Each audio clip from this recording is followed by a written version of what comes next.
February sucks. Very much so. Let me rephrase that. February has to be improved to suck. It always does, unless you're one of those lucky enough to live where winter doesn't happen. Every February sucks, but this particular February seems to top all others. I was thinking about it, sitting on the balcony of my apartment, sipping coffee and smoking a cigarette. It's a nasty habit, I know, and I gave it up a long time ago when money was tight. But money isn't much of a problem now, and to tell you the truth, I don't really care anymore. But I don't smoke around my children. I don't want them to adopt my bad habits, and I don't want to expose them to secondhand smoke. But this weekend they will be with their grandparents, so I have some free time to sit and think. The worst February ever started with 2 weeks where we literally saw no sunshine. Gray skies, temperatures around 20 degrees, and several inches of snow. Everyone looked forward to Valentine's Day as if it held the hope of salvation. That year it fell on a Thursday, and so many people took the next day off that the editorial writer said we could have shut down the entire city on February 15th. My wife Linda and I had big plans for Valentine's Day, just like everyone else. Like everyone else, we woke up to 2 inches of new snow falling rapidly. By mid-afternoon, we were both sent home from work while we could still get somewhere. The entire city was closed. By the time we needed to get dressed for a night out on the town, all the roads were closed to non-essential traffic, and we changed into cozy sweaters. The great Valentine's Day date, movie dinner, and dance that was supposed to make up for the previous 2 weeks of unspent atrocity consisted of frozen pizza and Frozen with the kids. The only dance we did that night was Emma and Timmy, ages 6 and 4 respectively, dancing in their bedrooms to the protests of, "You know there's no school tomorrow?" When the kids were asleep, I held out the wine glass to Linda, sighing as I did so. "I'm sorry, honey," I said. "It wasn't supposed to turn out this way. It's all right, Jim. It wasn't your fault, and it was fun to anticipate what you had planned for us. Plus, for that matter, I got a new evening gown," she said in response, "which I haven't seen yet," I told her. "You know the rule." "You don't see it until you take me outside in it," she said, raising her eyebrows. I stared at her, trying to imagine what she bought and how she would look in it. Everything she wears not only looks great on her, but it reflects who she is. She started sewing her own clothes in middle school and still does from time to time. She also sews many of the outfits for Emma. Anyone lucky enough to see her dressed up would think she was the most attractive woman in the room, but couldn't understand why, because there were more beautiful women there. I looked at the diamond ring I'd put on her finger almost 10 years ago, and it sparkled in the firelight. "Thank you for saying yes, Linda. I love you." I raised my glass. "To us. I love you too. Here's to us," she replied with a smile. We sat in silence for a while. "Linda, I'm sorry I've been acting like a bear these past few days," I said. "You and the kids haven't done anything, and you deserve better from me.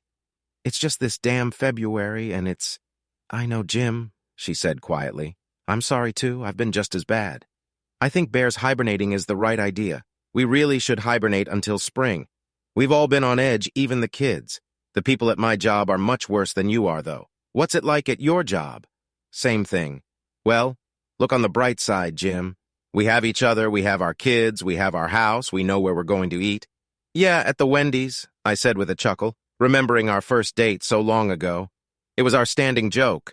I'd met her in college. My parents had to withdraw their support to pay for my father's medical bills, and I refused to take out a loan. So, after paying for tuition and books, I literally had no money. Linda was a little better off and offered to buy me a drink or go to Holland, but I wasn't satisfied with that. So I saved up to take her somewhere nice.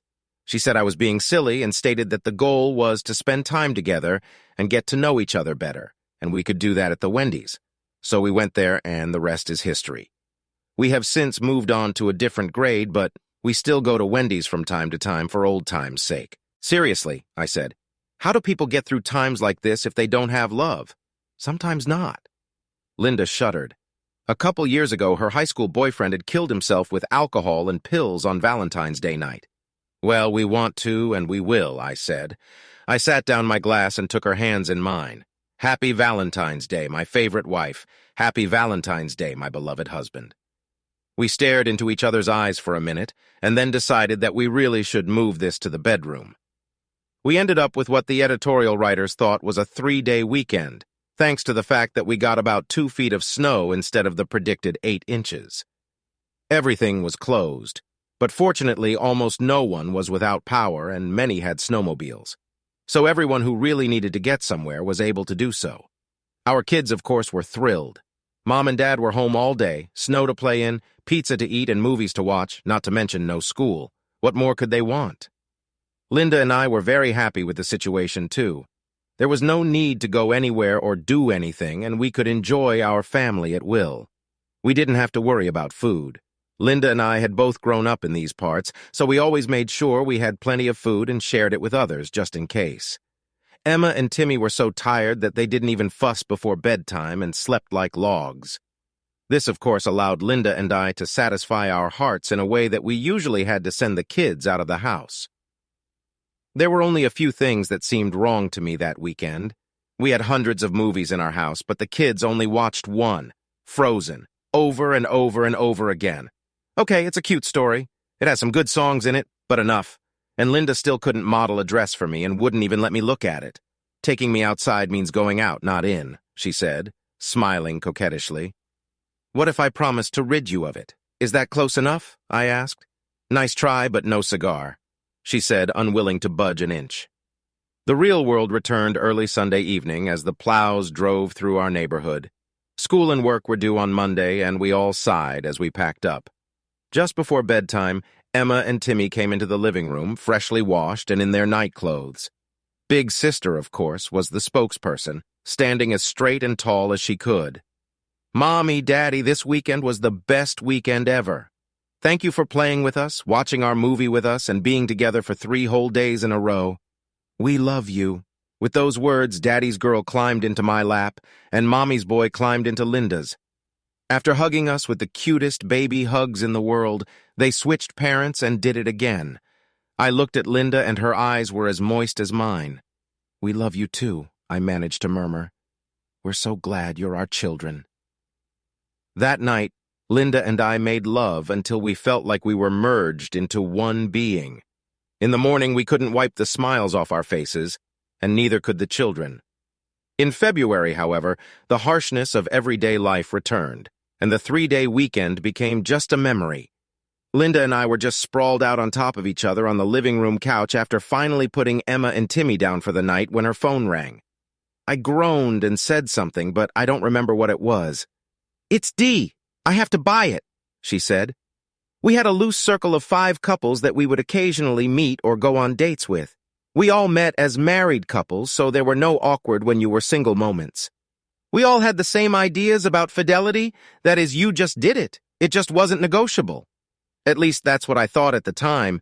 That way, when we went out, we could dance with each other's spouses if we wanted variety and be assured of our safety.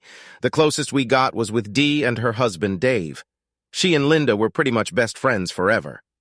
Answering the phone, Linda made a Albie brief gesture. I could see Linda getting more and more excited as she talked to Dee. She was glowing when she finished talking and fell into my lap. So what was it? I asked. My face reflected her smile. Well, my dear husband, she said with a smirk, I know you think this awful February has gone on long enough. That's for sure, I said, reaching for my glass of wine. Linda grabbed my wrist to stop me and placed my hand firmly on her slender waist. Well, we're here lamenting that not only is this the worst February in the history of mankind, but we have to put up with an extra day, she said. Something didn't fit with the smile on her face, and I told her so. That's because Dee came up with a great idea, she said. The extra day of horror falls on Friday. What if we all get together, get a babysitter for the kids, have a nice dinner, then dance at a nice club, and then get a hotel room for the night? That way we can have a bit of a romp and not worry about getting home and end this horrible month right. I liked the idea, but I had a couple questions. What about getting from the club back to the hotel? What we have to drive, I asked. Beat me up if you want, but I'm almost always the one to ask what could go wrong with the plan. That's the best part, Jim, she said excitedly. You know the Madison's downtown? We used to have lunch there, remember? There's a dance club on the next block that Dave's coworkers go to. There's a live band there Friday night, and if you dine at the Madison, there's no cover charge. Phil and Jane have already asked Mrs. Porter to take their kids for the night, and they say she doesn't mind ours either. I need to think about that, I said, feigning brain activity. I wasn't really thinking, but I knew that if I acted like something was bothering me, she'd find a way to convince me. Instead, she grabbed a couch cushion and hit me over the head with it. "Oh, okay, I've already thought of that. Let's do it." "But there's one condition," I told her. "What is it?" Linda looked at me suspiciously. I took her pretty face in my hands and looked into her blue eyes. "You're wearing the dress you bought for Valentine's Day that I still haven't seen," I said. "As you wish, my lord," she said with a smile. "Your wish is my command." It was blue. The dress, I mean.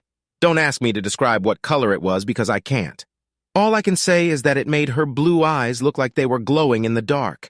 It had long sleeves and a high neck, and the skirt came down below her knees. But it wasn't her grandmother's dress at all. The bottom of her skirt was flared and rippled enough when she walked to attract attention. When she danced, it was flirtatious in its own right. The smooth fabric made you want to run your hands over it, hiding and showing off the female form.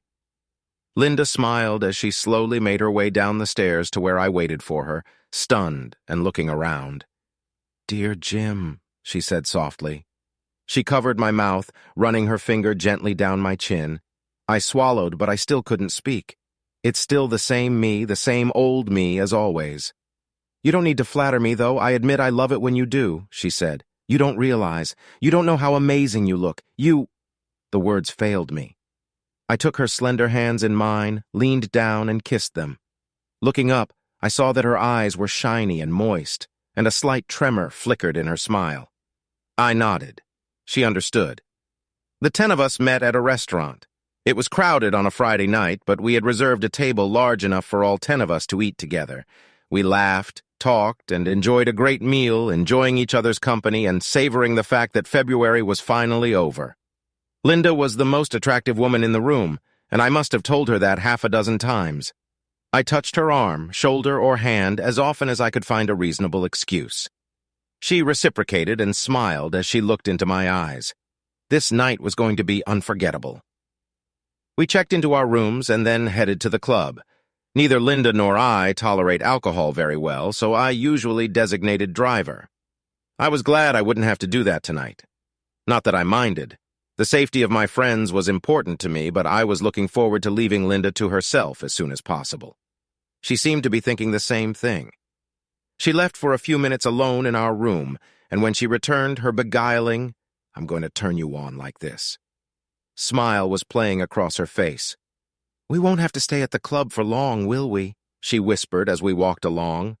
I knew how much Linda liked dancing with our friends, so she could very well have said, I wouldn't want to wait too long before we were alone together, preferably naked. I grinned back at her. "It's up to you, baby," I said. She smacked me lightly on the top of my arm, then wrapped her arms around it and hung back. We made reservations at the club for 10 people, and good thing we did. Seems like a lot of other people were busy forgetting about February, but they weren't too busy to notice the 5 women in our group. "You're getting a lot of attention, baby," I whispered. "You are, as always, the most attractive woman in the room." "Oh, you?" She looked up at me. "You know flattery will get you everywhere. Neither Linda nor I are great dancers, but we're not disgraced either. We just don't care. We're here to enjoy each other, not to entertain everyone else." So I danced with the love of my life, taking occasional breaks for hot wings and a drink. I stepped away to replenish the wings. When I returned, Dave was asking Linda to dance. I heard her answer. "I'd love to, Dave, and another time, but I want to make tonight special for Jim and me. Tonight I'm going to dance with just him," she said. Was I proud? Happy? You better believe it. I spread my wings and whispered in Linda's ear. "So is it time to leave already?" I asked. "Right after you brought a fresh plate of wings, what are you thinking? We're both going to need energy for what I have planned," I said, raising an eyebrow. She looked at me again and took my hand under the table. After a few minutes, the group took a break. In the relative silence, we heard loud laughter from another table and turned to look. "Hey, isn't that Marc Lavalier?" asked Phil, craning his neck to examine me. Yes, squeaked Dee excitedly. Marc Lavalier was the head quarterback for the Sharks, our town's professional soccer team. Unlike many of the other players on the team, he lived here year-round. He had a reputation as a genuinely nice guy and was as well known for his social activities as he was for his exploits on the field. Mark became the main topic of conversation around our table as the guys talked about his soccer exploits and the women praised his good deeds and good character.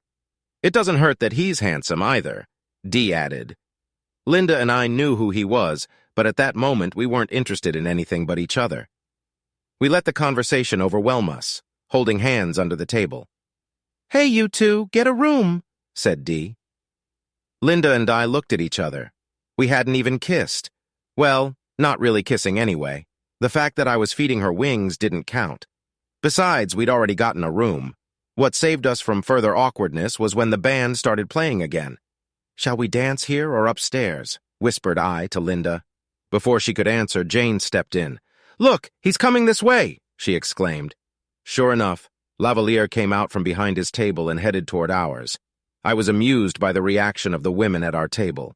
4 of them were crimping and flaunting, chanting, pick me, talk about an embarrassing display. If you think a woman can't flaunt when she's sitting down, think again. Linda lowered her eyes and squeezed my hand a little tighter. "Hi, I'm Mark. Would you like to dance?" he asked. He stood behind Linda's left shoulder and held out his hand to her. I felt her sigh and dropped my hand like a hot potato. I watched, stunned, as she turned her back to me without a word, held out her right hand to Mark, and rose gracefully from the chair without even dignifying me with a glance. I noticed that her hand had practically disappeared into his huge paw.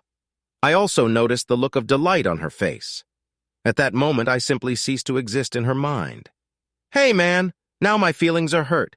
I thought she was just dancing with you tonight," Dave said, chiding me. "Yeah, that's what I thought too," I muttered. "Relaxed, Jim." "It's just a dance," Jane said, trying to reassure me. I tried to believe her, but I had a bad feeling about it. The band played a couple quick songs, and our entire table watched them dance. So did everyone else in the room. Mark was good, much better than I was, and Linda was clearly enjoying herself. Her partner and dress matched to show her off to perfection. "Don't they look great together?" "Come on, Jim, let's join them," Dee invited, clearly trying to distract me. "Thanks, but no thanks," I said sharply. The next song was slow. I watched Linda melt into his arms, fitting in perfectly as if she belonged there. He was good at it too. He must have practiced a lot, I thought to myself. Mark whispered something to Linda. She smiled sweetly back. He wasn't doing anything I could reasonably object to. He didn't dance any closer to her than I danced with Dee or Jane, and his hands stayed out of the way. Another slow song, this time a ballad. I saw the band leader taking his cues, watching my wife and her new partner. Mark was smiling as he held her in his arms. He was clearly pleased with what was happening. I had seen enough and was determined to put an end to it.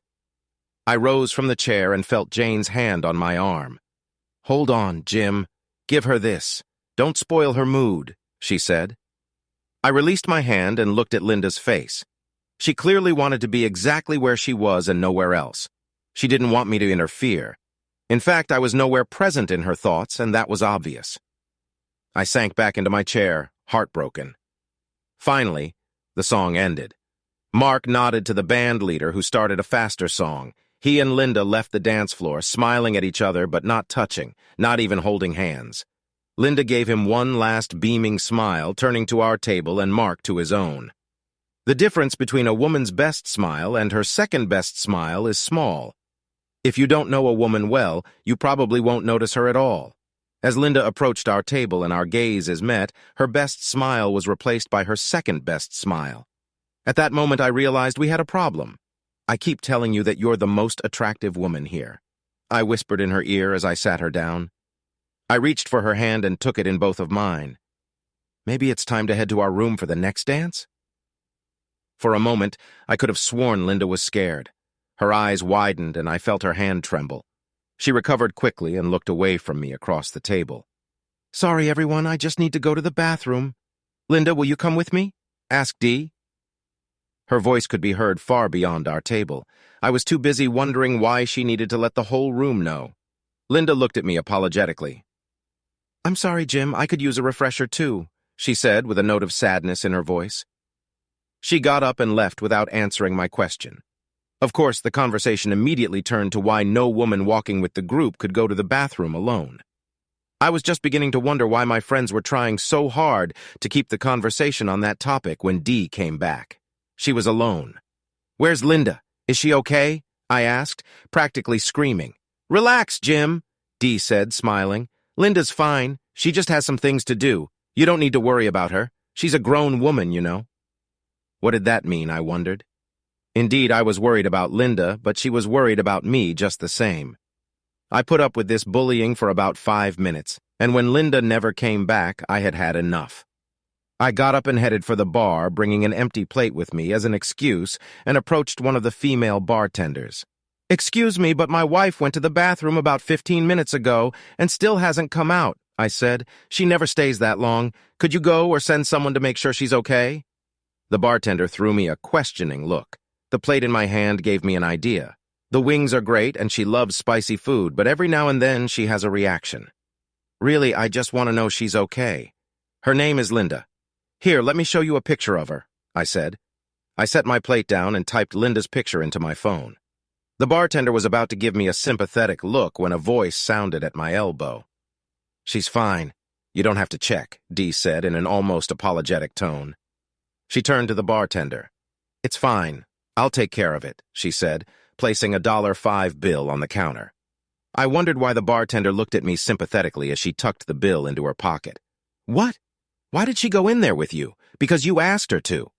I was completely confused. "Jim, she's not in the restroom. She left the club," Dee said. I felt like I'd just been punched in the stomach. "Gone? Without me? Why? What's the matter? Why didn't she tell me? Where did she go?" "Is she okay?" I asked. I still didn't understand. "Let's go to the end of the bar where we can get some privacy," Dee said.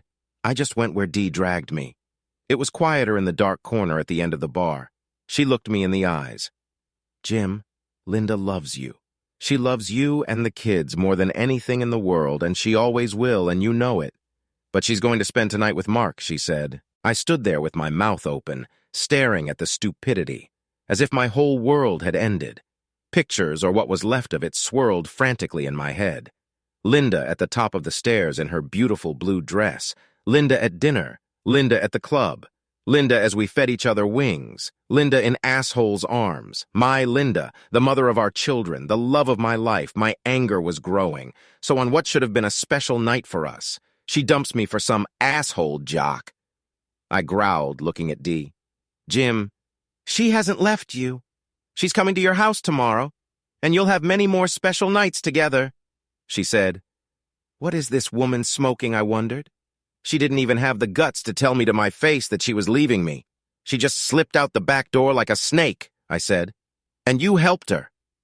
Jim listened to me. "She didn't leave you," Dee began. "Well, if she hasn't left me, then where the hell is she? She's definitely not with me now, is she?" I spoke louder, and I didn't care who heard me. "Please calm down. People are looking at you. Look, I know you're hurting, but it's just today. Linda knows we all know that you are the only man for her and always will be." "You're a good guy," Dee said condescendingly. "Yeah, and we all know where a good guy ends up, don't we?" I said through clenched teeth. "Jim, it's not like that. You're putting too much importance on it. It's just tonight, and tomorrow she'll come back to you and everything will be the same," she said. I snorted. "If she really believes that shit, nothing will change no matter what I say anyway. You don't understand. There's no tomorrow. So tell me, friend, what was your role in all of this? You didn't really have to go to the bathroom, did you? My wife gave you the signal, right? She told you to stall me and stay out of the way so she and Zashrans could escape in time." Dee nodded her head in embarrassment. "Yes, she asked me to do that because she didn't want you to embarrass yourself by making a scene while Mark is here. She also asked me to make sure you remember that she loves you and will always come home to you," she said. Yes, I'll remember how much she loves me tonight and for a long time to come, I thought. I could feel my anger building and my face reddening. More like she didn't want me to embarrass her by leaving her husband to spend the night with a jerk jock, I said. "I guess it didn't occur to you, girlfriend, to remind her that she has a husband and a marriage and she could lose them over this." Dee looked me in the eye. "No, it's not," Dee said, "because I know she won't lose you over this. You're too good a man to let that happen." I told her how lucky she was. She was lucky because the man every woman in this room wanted her. But she's even luckier that she has a husband who loves her enough to get over her resentment and not make a bigger deal out of it than she should. You know she will be willing to do whatever it takes, and for as long as it takes to make it up to you. What if there's no way to make amends? I asked. What if there's no way to make it right? Jim, I know how much you love Linda and how much she loves you. This shouldn't be a big deal. It's just one night, a one-time experience compared to all the years and all the love you two have for each other. It's not a big deal unless you do it yourself. I know it will come home to you, and I know you'll be okay in the end, she said. Dee spoke softly but firmly. All I had to do was not grab the stupid woman and shake her until her teeth gritted for talking such nonsense. She must be living in some alternate universe if she really thinks that way. So if asshole had chosen you like you wanted, you would have done the same, I asked her. I would. She threw her answer in my face. Does Dave know about this? I asked. No, and you don't have to because I don't think it will ever happen, she said softly. Maybe I should tell him, I said. Jim, please don't. Don't think like that. I know you're hurting, but this isn't helping. Please come back to the table. Let us be distracted for a while. It's not like you haven't danced a single dance with me all night, she said, smiling. I wanted to dance with my wife, but thanks to you, her and Zos Rance, that's no longer an option, is it? I also wanted a night alone with her, but that's obviously not going to happen either, I said. I turned my back to her and walked back to our table. At my appearance, the conversation at the table stopped abruptly. The averted eyes spoke for themselves. All our so-called friends now knew that my wife and asshole were making a cuckold out of me at this very moment. I wanted to strangle them. I wanted to tear this place apart. I wanted to find asshole and kick him in the balls by the middle of next week. Jim, are you going to be okay? Asked Dave hesitantly, sitting Dee down. I wanted to tell him what Dee had said and ask him if he was going to be okay, but I couldn't bring myself to say the words. I guess I haven't stopped being a good guy yet. Oh yeah, I'm going to have to work on that. It depends on what you mean by good, I said. A few nervous giggles erupted. I mean, yeah, it was a shitty thing to do, but you'll get over it, right? You're not going to divorce Linda over it, are you? Asked Dave. I don't see why not, I replied coldly. There was a collective sigh at the table. Why are you all surprised? I asked. We all know how we feel about cheating, one and done. We figured that out a long time ago. But Jim, that's Mark Lavalier, intervened Dee. So what? I don't care who entertains her. If it's not me, that's it, I said angrily. I looked at Dave. What would you say if Dee went out with asshole for the night? Would you be okay with that? He blushed for a moment, then looked at his wife, who was busy studying a stain on the floor. Jim, what about your children? We all know how much you love them and how much they need you. Think about them before you do anything, Jane said. Her kids were about the same age as mine and were best buddies. You mean my wife is thinking about them right now? I asked. Well, that's why you hired a nanny, so you wouldn't have to think about your kids, Dee said. I thought she meant to say something funny, but it came out the way it was supposed to. Come on, Jim, it's just one night. She'll never have an opportunity like this again. You wouldn't divorce Linda over one night, she added. Why not? I stared at her. An awkward silence followed. Jim, try thinking about it from a different perspective. Maybe that will help, Jane said, trying to sound sympathetic. What if the Sports Illustrated cover model in a swimsuit was here tonight? Let's say she picked you out of everyone here to dance with you and then offered to spend the night with you. Can you honestly say you wouldn't have been tempted? Can you honestly say you would have turned her down? The pleading look in her warm brown eyes made her look like an affectionate puppy and usually got her what she wanted. But that wasn't going to happen. Not today. I stood up and looked at Jane. Yes, I might be tempted, but I'll say no, I said firmly. You see, I have a wife and I don't want to hurt her. At least until tonight. That's what I would have done. There was deafening silence again. I looked around at all my former friends and they were all on the side of my cheating wife. At that moment, I sincerely hoped that I would never see any of them again. A rather large and muscular bounce or walk toward our table. You guys in some kind of trouble? He asked, in a deep baritone Al voice. Yes, there is, and a big one, I said. I pulled out a $1.20 bill and tossed it on the table. Don't worry, I'm leaving, I said, raising one hand. He nodded his head as I turned to the others. "That'll pay my bill. You're all covering for the whore I came in with. You might as well pay her bill, too." I turned on my heel and walked out of the club. As I walked the block and a half to the hotel, my anger subsided a little. It was replaced by the deepest sadness I'd ever known. Linda and I were supposed to do this walk together, holding hands, discussing with our friends what they were going to do when they got to their rooms, and they, in turn, would discuss us. She was supposed to hold my hand like she used to and press her face into the sleeve of my coat when the conversation got too explicit. Instead, I was alone. Alone, I rode the elevator, trying not to remember what Linda and I had done in the elevators of other hotels. Alone, I entered the room that was to be our suite. Alone, I faced the wreckage of our special night. Alone, I looked into the future, not knowing what might happen. I turned on the light and closed the door behind me. Suddenly, I felt unusually tired. I threw my winter coat on the floor and slouched toward the bedroom. There was a Godiva candy bar on each pillow. In the middle of the bed was underwear I'd never seen before. In my mind's eye, I could see her putting them on, with that combination of love and sensuality in her eyes that belonged only to her and was only mine until tonight. My wife, my lover, my best friend, was taken from me by another man. He snatched her from me easily and casually, as if he had every right to do so. He didn't care what she meant to me. He just saw her as a beautiful plaything for the night, and she just let him. I didn't matter enough to her to cause the slightest resistance. It was as if she, too, thought he had a right to her that was more weighty than the one I had earned through nearly a decade of living as a faithful, loving husband. Yes, it was to be just one night. And the next morning, I figured. And what? What would he and that night leave in her heart, mind, and feelings? What could I do that could compare to the hero of the town, the handsome stud Mark Goat Lavalier, let alone rival him? I stopped crying to wash my face and then gathered our things. I threw the underwear in the trash. They didn't mean anything to me anymore. I went downstairs and checked us out of the hotel.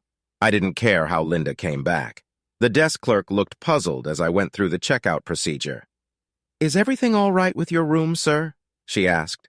"The room was beautiful," I said. "Is there anything we can do for you to make your stay here more comfortable?" She replied. "Yes," I thought.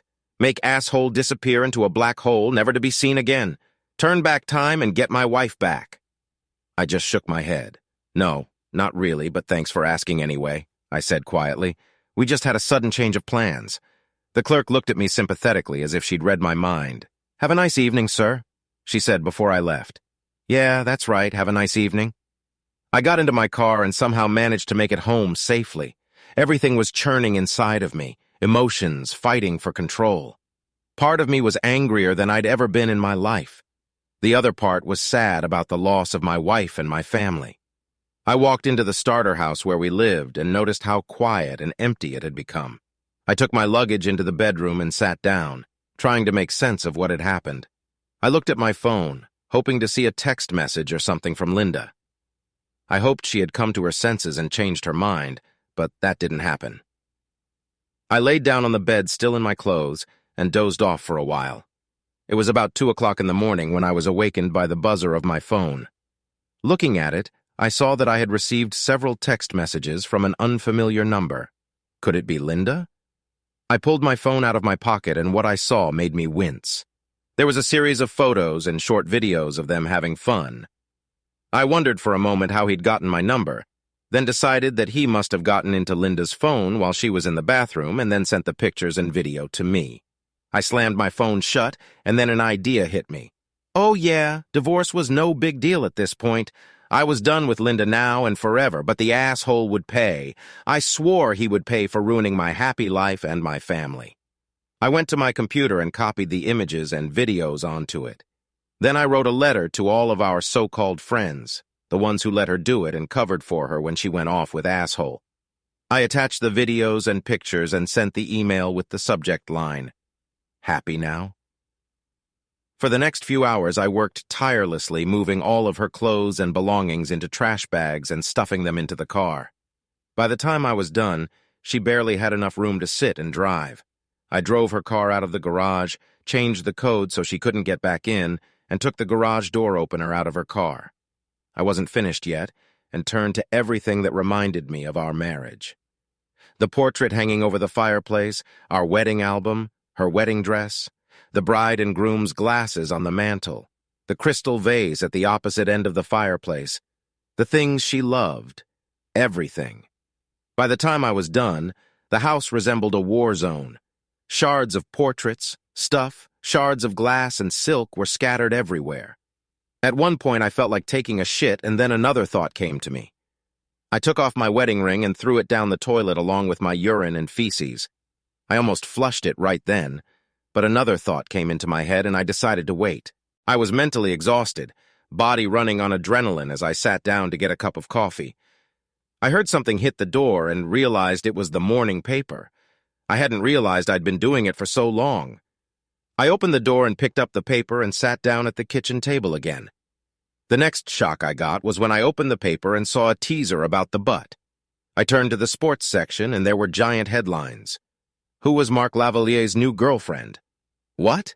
Under the caption was a series of color photos of Asshole and Linda leaving the club. The only thing I could assume was that some paparazzi had spotted them and snapped a picture of them leaving the club. Linda clutched at his arm, as she usually did with me, and looked at him with adoration.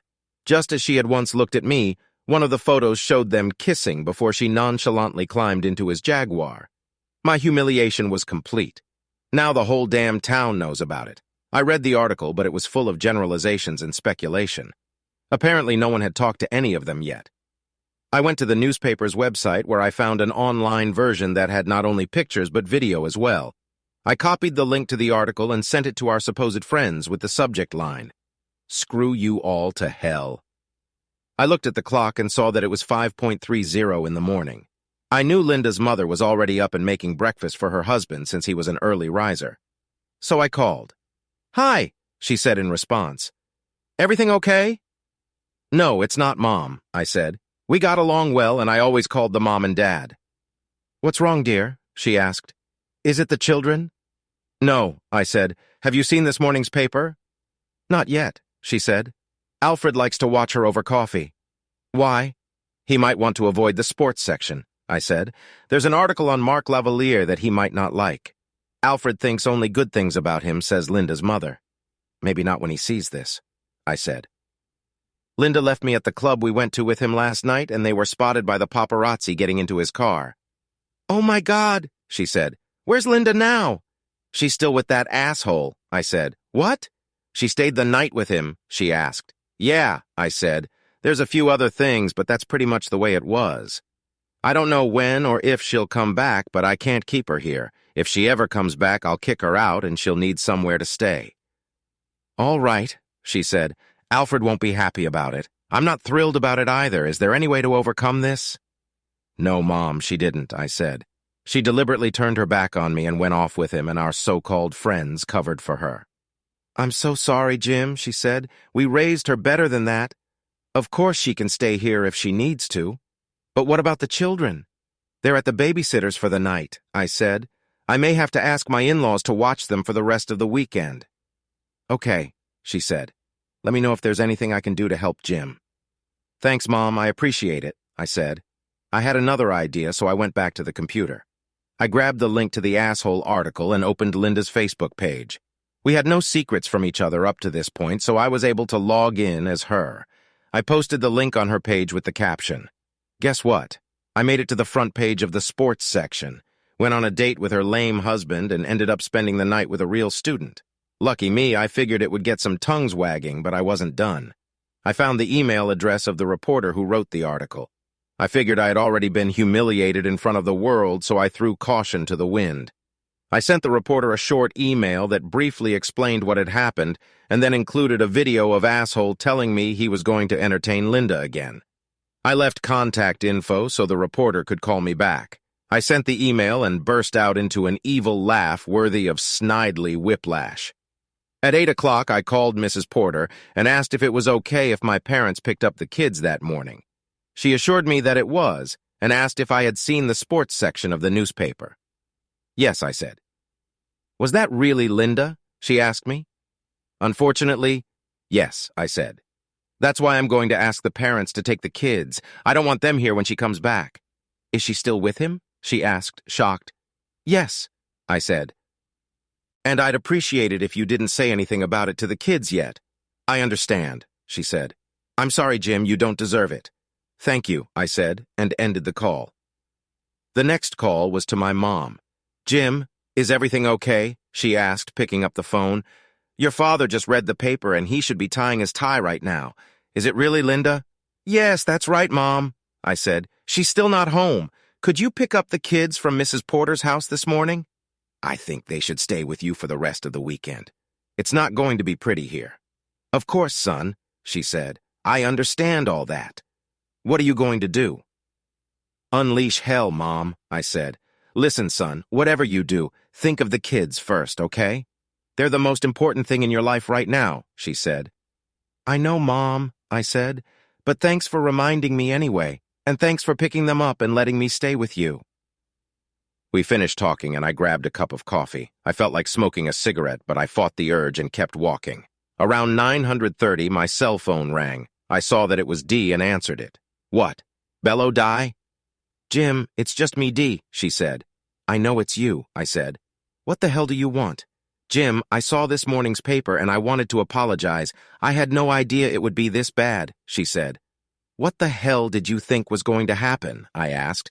My wife left with a star soccer player, a known hero in the community after a night of dancing. Of course, you knew someone would be following him. And by the way, it's much worse than that, I added.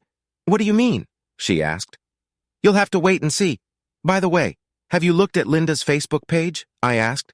No, I haven't, she said. Why? Take a look, I said. Have you looked at your email? Not yet, she said. I always like to have my morning coffee first.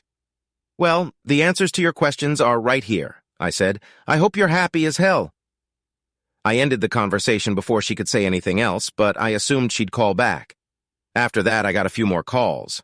One was from Jane, who really didn't like the video and photos sent by Zazranets. Why are you so surprised? I asked. I never thought he would actually do something like this, she said. What do you mean? Entertaining my wife or sending pictures and videos? I asked. Some pillar of society, don't you think? Jim, what are you going to do? She asked. What do you think? Asked I. You should all be very happy. Now say goodbye and bugger off. I ended the conversation and sat down to drink my coffee, but then the phone rang again. I didn't recognize the number, but I answered it anyway. Mr. Thomas Carlyle, a woman's voice asked. That's him, I said. Mr. Carlyle, this is Audrey Tanis from the Daily Record. I received an email and video from you. Is your wife the same woman seen with Mark Lavalier last night? She asked. Yes, that's the one your photographer captured with Zazranets last night, I said. Who? She asked. Sorry, that's just what I call him, I said. I see, she said. And you say the woman he is with is your wife? She asked. My soon-to-be ex-wife, I said. So you're getting divorced over this? She asked. Absolutely, I said. You said there were other videos and some pictures in your letter? She asked. Yeah, I said. Would you like to see it? I would, she said. If we use either one of them, we'll weed out all the bad stuff. Can we get together sometime and discuss this? If we can, I'd like to know your story. What the hell? I thought. Sure, I said. But I'd like to wait until she gets home first. She's not back yet, asked Audrey. No, it isn't, I said. Okay, look, why don't you give me a call when you can meet with me and we can talk things over, she said. Sure, I said. We ended the conversation and I put my phone back in my pocket. Curious, I went to her Facebook page and saw several comments on the post I had posted earlier. It was about 50-50 things, with half of the commenters calling her a happy woman and asking what it was like to be with asshole. The other half were judging her for dumping me the way she did. Several of her male friends on Facebook called her a slut and said they would kick her ass if their wives did what she did. I couldn't help but notice that she had lost a few Facebook friends because of this, and chuckled to myself. When Linda walked in the door, it was close to 11 o'clock.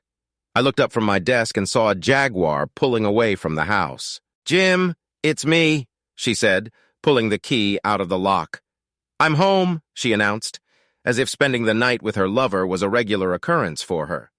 By the way, why is my car parked in the driveway and not in the garage? And what are those things in it?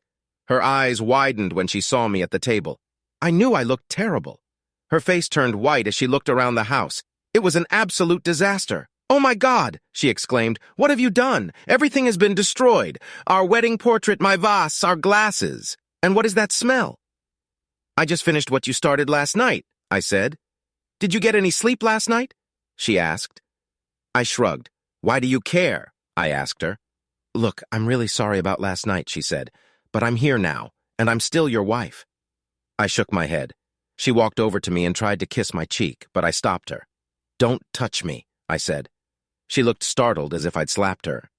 "And no, you're not my wife. Not anymore. At least that's what it says in the paper. And on the internet, too. I guess that's to be expected, given asshole's status." I opened the paper so she could see the spread with all the color photos. "Oh, no," she said, shocked. "How did they get those pictures?" "I'm not his girlfriend. I don't care what the papers say. What difference does it make?" asked I. "You had yours, and now we're done. I need to go to the bathroom, and then we should sit down and talk," she said. I followed her into the main bathroom and watched as she recoiled from the mess still in the toilet bowl. "Is that your restroom ring?" she asked, eyes wide. I nodded my head. "Yeah," I said. "I figured since you trashed our marriage, I should make it official." I took her left hand and scrutinized the rings. "What are you doing?" she asked. "What's that?" I asked, pointing to a dried stain on her wedding ring. "It looks like I don't know what you're talking about," she said. "Bullshit, bitch," I said, pulling my phone out of my pocket. I went into the text messages asshole had sent me and pulled up a video of him smearing it all over her rings. Her face lost color when I played her that video. "Not only did you disrespect me in public with our so-called friends, you humiliated me in front of the whole town and the whole damn world. And then you did it to the symbols of our love," I said, getting angrier by the second. I shook my head, picked up the napkin, and pulled the rings off her. "What are you doing?" she asked. She shrieked as I threw the rings into the toilet bowl. I then flushed the toilet and watched the rings go down the drain. She screamed. Her eyes widened, and her mouth was open as wide as I had never seen it before. "My rings!" she screamed, tears rolling down her cheeks. "You flushed them down the toilet. How could you? You have to give them back." "No, bitch," I said. "How could you? I've loved you exclusively for over a decade, and this is the thanks I get. Screw you." "But it was just one night," she said. "We have the rest of our lives ahead of us." I pulled out my phone and turned on the video where asshole said he'd continue to entertain Linda, maybe even while I watched. "Was he telling the truth?" I asked. "Do you really want to do this? To do it in our bed while I watch?" "It may have come up, but I didn't think he was being serious," she said. "Besides, it was just pillow talk." "You mean like this?" I asked, showing her the video. She shook her head. "That's not what I meant," she said. "Well, I'm serious, bitch," I said. "Get out of here. And let your lover know that if he takes one step inside this house, I will kill him where he stands," I said. "Now get the hell out before I throw you out." "But I live here too," she said. I shook my head. "Not anymore," I said. "I'm going to a lawyer on Monday to get a divorce. You don't live here anymore. Your junk is in the car, and your mother is waiting for you. From now on, you're dead to me. You understand? I don't want to see your face again as long as I live. Now get out. Get out." "What about the children?" she exclaimed. "What about them?" I asked. "You didn't care about them or me when you left to be with asshole? That's not true. And please stop calling him that," she said. "Screw you," I said. "Oh, wait, he already did. Any man who can just walk up and take a woman without a second thought is just an asshole, in my opinion. He knew you were married, and you're not the first person he's done that to. You didn't even look at him when he took you, and now you're defending him against me. You got what you wanted. Now get out, bitch. Just get out of my sight. You make me sick." She jerked back, hot tears streaming down her face. "Get the hell out!" She jumped up when I yelled and ran down the stairs, wailing and crying. I followed her downstairs and grabbed her purse before she reached it. I pulled out her keys, removed her house key, put the keys back, and tossed her purse to her. "Please don't do this," she wailed in the front room. "I'll make it up to you. Just don't leave me like this. I'm begging you. I never meant to hurt you. I love you." I'd never seen so much anguish on a woman's face before, but at that moment I just didn't care about her feelings. I pointed to the door. That's too bad, because now I hate you to the core. Now for the last time, get out, I said. Shivering and crying, she turned and walked out of the house. I watched her get into her car and drive away, wiping the tears from her face. Finished with the confrontation, I collapsed on the couch, completely exhausted, and fell asleep instantly. After waking up in the afternoon, I was able to go upstairs and take a hot shower. So much had happened in the last 24 hours. In that short period of time, I had gone from a happily married man with 2 wonderful children to what exactly I got dressed and looked at the time. I decided to call Audrey. It surprised me that she answered on the first ring. "Audrey, this is Jim Carlisle," I said. "Good afternoon, Mr. Carlisle," she said. "You speak a little better." "Well, I got some sleep, so I feel more rested. Is it too late to meet you this afternoon?" I asked. "Not at all," she said. "A reporter's job never ends, you know." I grinned. "Listen, it's getting close to dinner time. Would you mind meeting me somewhere, maybe someplace quiet where we can talk?" "Not at all," I said. "What seems good to you?" "Well, there's a new restaurant by the mall called Sherry's. Would that work? I've been there, and it's pretty quiet." "We can talk without interference," she said. "Yeah, I know the place," I said. "I'll meet you there." We finished talking, and I made another call to my mother. I wanted to talk to the kids to make sure they were okay. They were busy watching Frozen again, but interrupted the movie to talk. "Where's Mom?" asked Emma. "She's staying with her mother for now," I said. "Why doesn't she stay home with you?" she asked. "We're working out some issues," I said. "That's okay. I'm sure you'll see her soon. Listen, I need to meet someone, but I'll call you later, okay?" "Okay, Daddy," she said. "Bye." My heart was breaking.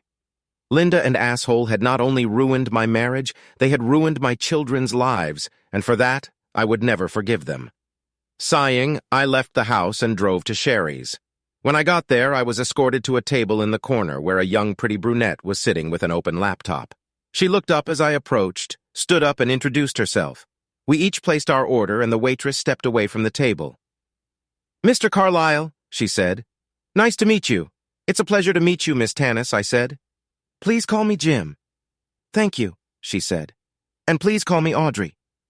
"I want to start by apologizing to you." "Apologizing?" I asked. "For what?" "Well, those are my pictures in the morning paper," she said. "Did you take them?" I asked. She nodded her head. "I was at a club last night with my girlfriends," she said. "Girls' night out. We were just blowing off steam, and I happened to notice Mark Lavalier. I saw him walk over to your table and go back to the dance floor with that woman. From the way they were acting, it didn't occur to me that she might be married. When they left the club, I followed them outside and took some pictures and video. The pictures you saw in the paper don't compare to what I captured." "Oh my God," I said. "I have the whole tape and I can give you a copy if you want," she said. "I filmed it with my camera, so it's okay. Would you like to see it?" "Why not?" I said. She handed me the tablet and turned on the video. I saw Linda and Asshole walk into the parking lot, their hands intertwined like Linda and I usually did. When they got to his car, he turned her around to him and they started kissing. Looking at it, no one could have guessed that she was married to someone else. When the video ended, I gave her the tablet back. "Like I said, I'm really sorry about what happened," she said. I quickly gathered up a few things and sent them to the paper, and then I went back to the house. When I got there, you were gone. "So, you want to tell me your side of the whole thing?" I nodded my head and recalled the evening from my point of view. Then I pulled out my phone and held it out to her, along with a pair of headphones. "You should take a look at them," I told her. "The video is pretty graphic." "I'm a big girl now," she said, putting headphones in her ears. While she was doing this, food was brought to us. As I ate, I watched her reaction. At first, she didn't react in any way, but as the video went on, her face changed. When she finished, she handed me back my phone. "Well," I asked. "It confirms some of the things I've heard," she said. "Mostly it's just locker room talk, bragging, and stuff like that. But there's been rumors on social media for a long time that he's a bit of a player. I've never been able to prove any of that. Good old boy network and all that. They seem to have each other's backs, if you know what I mean." "I can imagine," I said. "So what are you going to do?" she asked. "I'm going to get a divorce," I said. "She knew about my views on fidelity when she did it, but she obviously didn't care. She got hers and now it's over between us. Any kids?" she asked. 2, a boy and a girl, I said. 6 and 4 years old. She shook her head. It's always hardest on the kids, she says. Yes, it is, I told her. What about him? Mark? She asked. I shrugged. I don't know yet, I said. I'm still thinking about it. Part of me wants to beat his ass into the pavement, but I don't want to go to jail. He's a star soccer player, she said. No offense, but I don't think you'd get very far if you tried. I chuckled. What's so funny? She asked. Let's just say this isn't the first time someone's underestimated me, I said. Size isn't everything, you know. What does that mean? She asked. My dad used to tell me that it's not the size of the dog in the fight that matters. It's the size of the dog in the fight that matters, I said. She nodded her head. I see, she said. So you want to cause trouble? No, I said. I have 2 kids to think about, but I'm not going to just pick up and play dead. Have you talked to a lawyer yet? She asked. I didn't have time, and besides, this all just happened last night, I said. She pulled a card out of her purse and held it out to me. A good friend of mine is a family law attorney, she said. She hates crooks passionately and isn't too fond of Lavalier. I'll call her and give her a heads up if you want. I looked at the card. Lisa Hawkins, attorney at law, the inscription read. Sure, thanks, I said. I don't mean to show a gift horse in your mouth, but I have to ask. Why are you helping me so much? It's a fair question, she said. Being a reporter, I can smell a good story. I'd like to be the one to tell yours if you don't mind. Besides, I like it when guys like Lavalier get what they deserve. So it's something personal to you, I asked. A little, she said. So what do you want from me? I asked. An exclusive? Something like that, she said. What exactly does that mean? I asked her. It means you're letting me tell my side of the story, letting us control the flow of information, she said. We, I asked. Yes, she said. Lisa and I. And what do I get out of it? I asked her. For starters, a defense against people like me who would want to know your story, she said. I know how people like Lavalier work. This story is blowing up in my face. I'm sure he and his people are already working on turning it around so that you end up looking bad. That's what they're doing. Trust me, if you go half-court, they will chew you up and spit you out so fast before you know it. And don't expect the national sports media to give you a break. Trust me, they're just as vicious as anyone else in the news business. You're going to need someone who knows how to deal with sharks, and they'll come after you as soon as they spot it. So, what do we do? I asked. Have you thought about making a case against Lavalier? She asked. Yes, I've thought about that, I said. I've thought about a lot of other things, too. All right, she said. Let me take a little time and see what they're going to do. I'd like to publish a short note in tomorrow's paper that you're considering legal action for the destruction of your marriage and your family. Would that be okay with you? I pondered her question for a moment before answering. I knew she was right, and I also knew that it wouldn't be long before Linda's identity would become public. Perhaps it would be best if I was out in the open before they had a chance to humiliate me further. Okay, I said, but we'll work on it together. And I'll have veto power if I think it will hurt the kids. Agreed, she said. I'll make some calls and we'll get into action. By the way, you should know that the local news stations will be covering this tonight. I've already been contacted by several of them. What did you tell them? I asked. I haven't said anything yet, she said. I wanted to talk to you first. I appreciate that, I said. We finished our meal and said goodbye. I hoped I was doing the right thing. Looking at the time, I decided to go over to the kids' house and talk to the parents about the whole mess. Checking my phone, I saw that there were no calls or messages from Linda. I got to my parents' house and went inside. My children ran up to me and I hugged them tightly and kissed them. Where's Mom? Emma asked. She's with her parents, I said. Why? Asked Emma. She has some things to take care of, I said, not wanting to give away too much and too soon. My folks came into the room and we cuddled for a bit before sitting down. Are you okay, son? My father asked. I shook my head. Not really, Dad, I said. I'm better than I was, but it's still hard. I understand, he said. Just then, the news came on the television. My father is a news buff, so he turned on the TV and we sat and watched the reports despite the objections of the 2 children who thought it was boring. However, a few minutes after the program started, something happened that caught our attention. And now on to our Talk of the Town segment, the male anchor said. The Daily Record reported this morning that star soccer player Mark Lavalier was spotted leaving a local nightclub with a new girlfriend. A video published by the newspaper shows them leaving the club and getting into his car. The scene switched to a short video that had been posted online earlier that day. Linda and Asshole were clearly seen walking hand in hand, and she was easily recognizable as she turned around to kiss him. "Daddy, why is Mommy kissing that man?" asked Emma, shocked. "Is he her boyfriend?" "Just watch the news, Emma," I told her. Timmy didn't understand everything his sister was saying, but it was clear he wasn't happy. The anchor continued. "We spoke with Audrey Tanis, the reporter who broke the story, and she told us that the woman who happens to be married has been identified." Tanis said her husband did not authorize the release of her name. "We reached out to Lavalier and Shark's management but received no comment. According to Tanis, more information will be forthcoming, possibly as early as tomorrow," he said. Dad turned off the TV and Mom hurried into the bedroom where the kids were sleeping. "Come on, kids," she said, ushering them into the other room. Dad turned to me.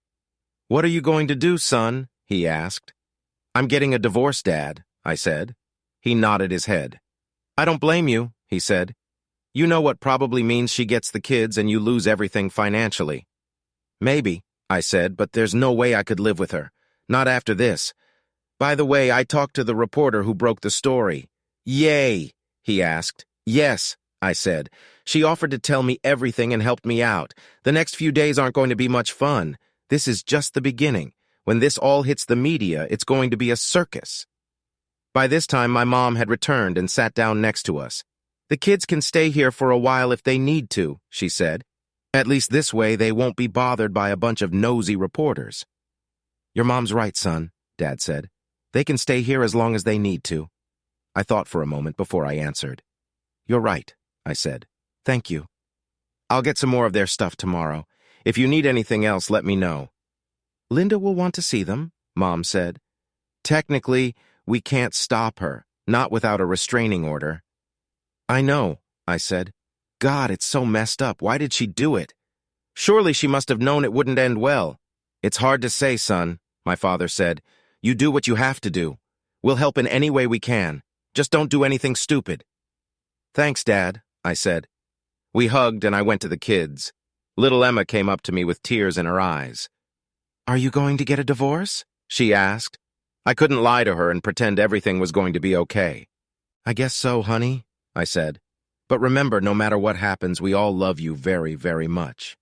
I hugged her and she cried on my shoulder. "Damn you, Linda," I thought. "Damn you, bastard." After spending some time with the kids, I went back to the front room. "I have to go," I said. "I need to clean the house a little." My mom came out with a dish of lasagna. "Take this with you," she said. "You need to keep your strength up."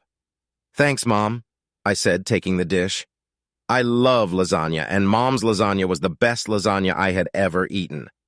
We said our goodbyes and I headed home. When I got home, I put the lasagna in the fridge, then checked Linda's Facebook page and saw that the post was still hanging.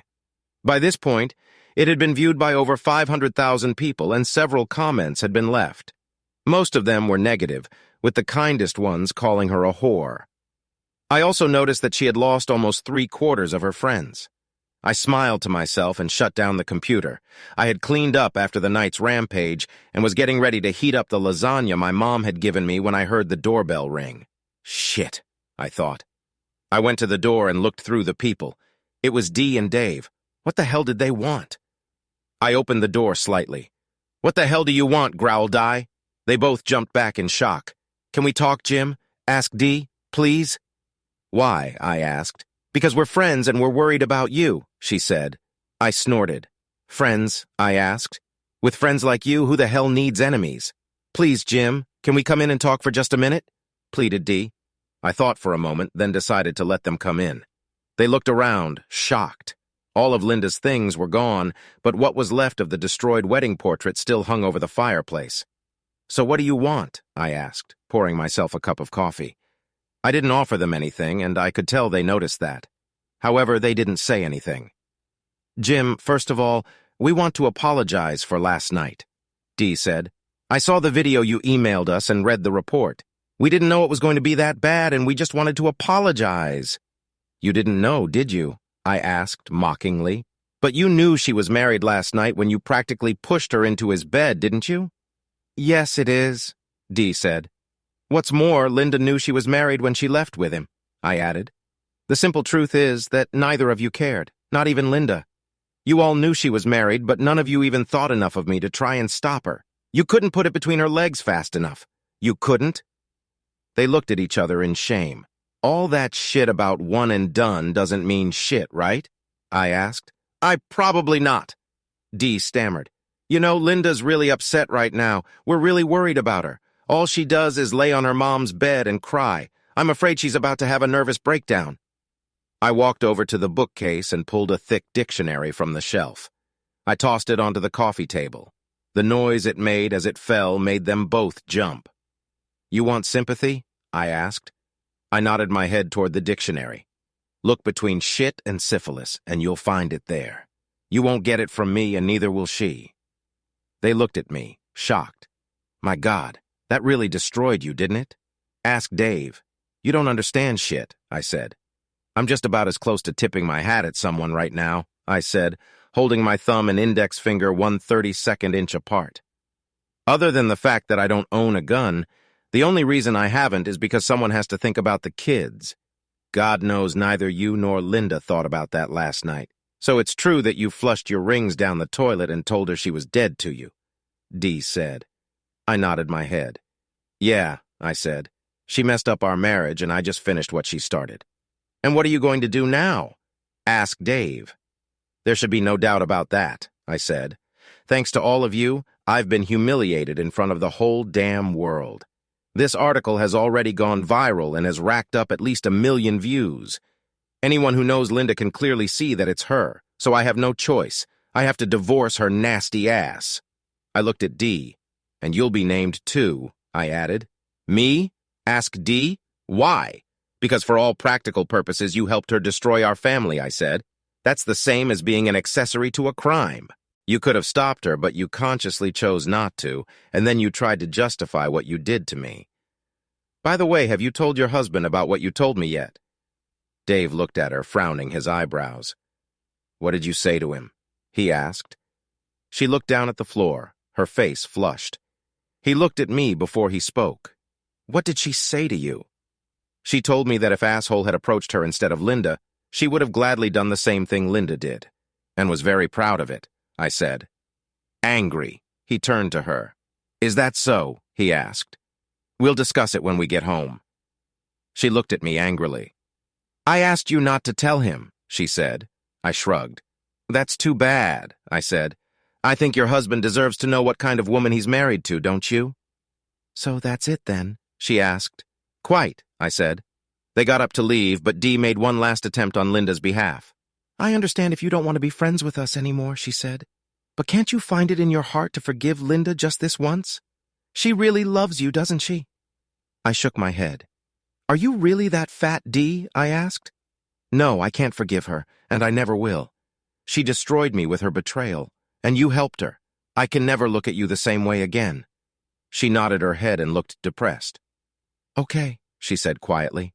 If anything, I'm sorry. I said nothing, nodding my head.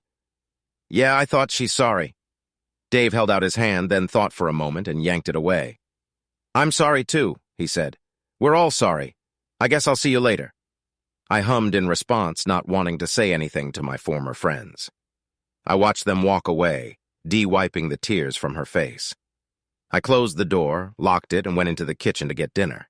After that, I laid down on the bed and exhaustion. I fell fast asleep. The next day I got up, did my morning ritual, and grabbed a newspaper from the porch before making coffee. I looked at the large cast-iron skillet Linda had on the stove and considered making scrambled eggs and bacon, but changed my mind.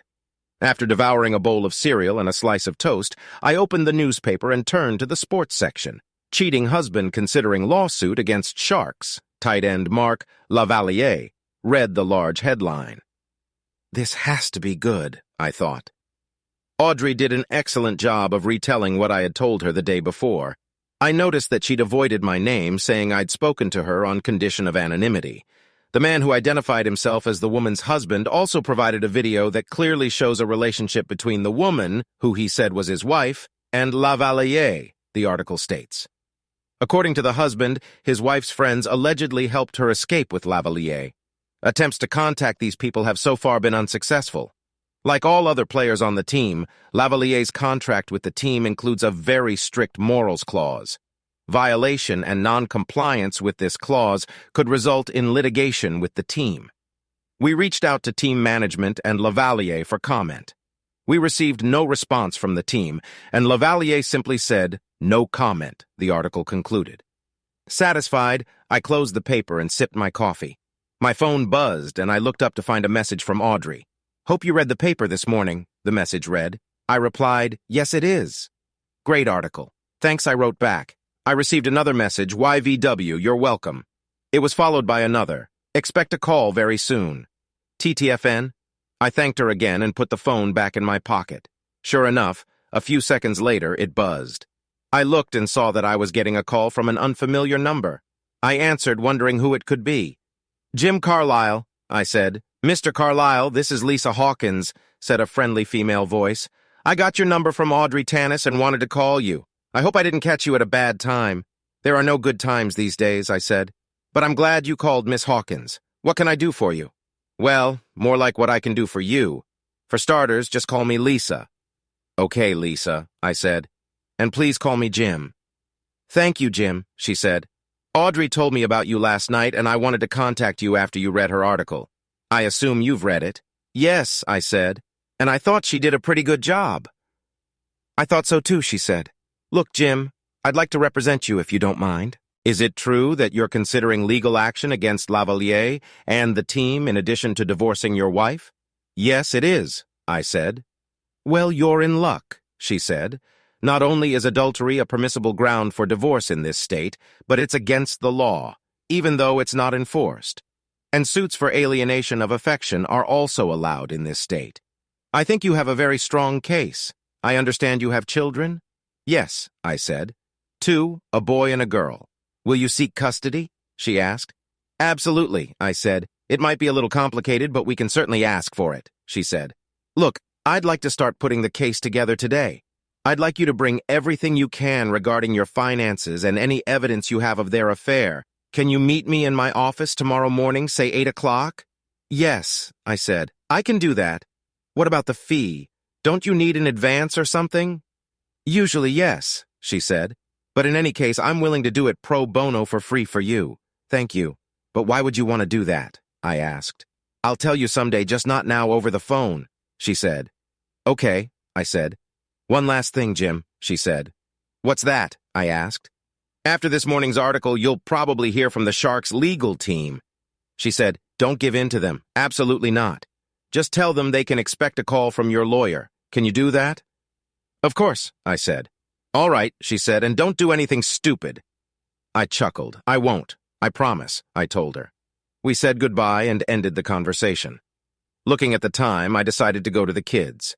I went back upstairs and put on a clean pair of jeans and a shirt. When I got back, someone was banging on the door. I looked through the people and saw two well-dressed men in dark suits. Probably from the Sharks, I thought, remembering Lisa's warning. I opened the door. "Yes, what can I do for you?" I asked calmly. "Mr. Carl Isles," said one of the men. "My name is Roger Billings, and this is Jack Dunstan. We're from the Sharks. Can we come inside and talk for a few minutes?" Suddenly, I recognized Dunstan from pictures I'd seen in newspapers and on TV. He was the owner of the Sharks. I figured Roger was probably a lawyer. I opened the door and invited them inside. "Please come in," I said. "May I offer you something to drink?" "No, but thanks anyway," Jack said. "We won't take up much of your time. We're only here to discuss your problem with Marc Lavalier." "Graduation?" I asked. "You mean he ruined my marriage and my family? Is that the issue you're talking about?" "Well, yeah," Jack said, clearly confused by my words. He turned to Roger. "Show him the proposal and let's get this over with, please." Roger opened his briefcase and pulled out an envelope and a folder. He handed me the envelope and indicated that I should open it.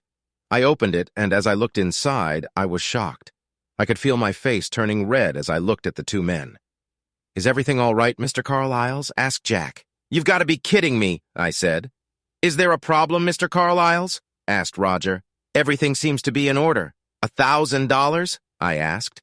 "You're offering me $1,000 for what that asshole did to me and my family? That's not an offer. That's a goddamn insult." "Wait a minute, Mr. Carlisles," Jack said. "That doesn't include lifetime season passes and anything else you want from our gift store. That costs a lot of money." I almost laughed out loud. "And this is in exchange for what?" I asked. Roger opened the folder and showed me the unsigned document.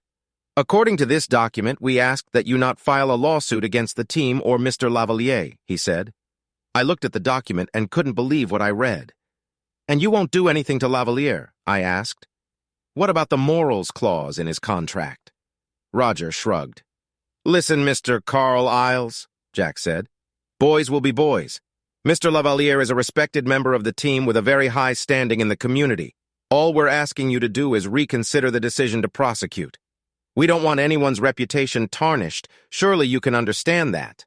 "As far as I'm concerned, Lavalier ruined my marriage," I said, "and he's already ruined my reputation. Articles and pictures of him with my wife have already circulated. What about my 2 children? How are you going to make up for the loss of their mother and family? Do you think season tickets and flashy clothes will make up for it? What do you want us to do?" asked Jack condescendingly. "Oh, I don't know. Maybe you can entertain my wife or turn back the clock to Thursday and keep asshole from meeting her for the first time," I said wryly.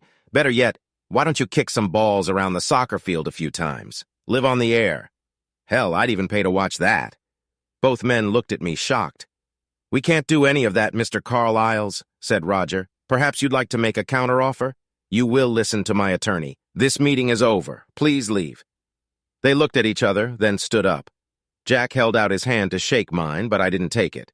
They nodded their heads and walked out the door. After they left, I called Lisa to let her know what had happened, then called my parents and went over to their house to spend some time with the kids. Emma was still shocked to see Linda kissing another man. I talked to the parents for a while and decided to take the kids to Chuck E. Cheese's and then pick up their stuff. We had a good time, and for a couple hours they were kids again, laughing and playing. Unfortunately, all good things come to an end sometime, and this occasion was no exception. They grumbled a bit, but joined me as we walked to the car. We went to their rooms and packed up their things to take them to their grandparents' house, and then went back downstairs. The next thing I knew, the front door swung open. I saw that the door jamb was broken, and the next thing I realized was that asshole was standing there in all his rage looking at me. "You goddamn bastard," he shouted. "I'm going to hurt you for everything you've done. All I wanted was a piece of ass, but you made a big goddamn federal case out of it." I tried to speak, but couldn't as his fist caught up to my face and threw me back. After the stars disappeared from my vision, I realized that I needed to find something to defend myself, as I knew it wasn't going to be all about fists alone. I was filled with rage, and I remembered the iron skillet on the stove. He fell to the floor, and I dropped the frying pan, but my rage didn't subside. "Drop the frying pan, sir," the man said. I let go of the cast-iron skillet and turned around, hearing it hit the floor. "Stay where you are, hands behind your head." I obeyed the policeman's order and put my hands behind my head. He put my hands behind my back and handcuffed me. After making sure I was no longer a threat, he lifted me to my feet. "Officer, he broke into my house," I said. "I know," he said. "Your neighbor across the street saw him kicking in the door and called 911. I got here as fast as I could. Are you okay?" Damn, was I really that fast, I asked myself? "My face hurts like hell," I said. He looked at me and nodded his head. "Yeah, you're going to have a bruise, that's for sure," he said. He walked over to Emma and examined her. Thankfully, physically, she was fine, but she was shaken and scared. He called on the radio and came back to me. "Officer, can I call the parents to come get the kids?" I asked. He looked away for a moment before answering. "Do you have a gun?" he asked. I shook my head. "No, officer, that's why I grabbed the frying pan," I said. "Okay," he said, releasing me from the handcuffs. "But I'm going to have to take your statement." "Thank you," I said. "Am I going to be arrested?" "I don't think so," he said. "I think he broke into your house, attacked you and your daughter. You were just protecting your children. Unless they tell me otherwise, no, I'm not going to arrest you. I will arrest him, though." I grabbed my phone, which had fallen out of my pocket when asshole hit me. I called my parents, and my dad said he'd be right over. By then, an ambulance pulled up in front of our house, and the paramedics went inside. They examined Emma to make sure she was okay, then examined me before turning their attention to asshole, who was lying unconscious on the floor. As they wheeled him out on a gurney, my dad made his way home.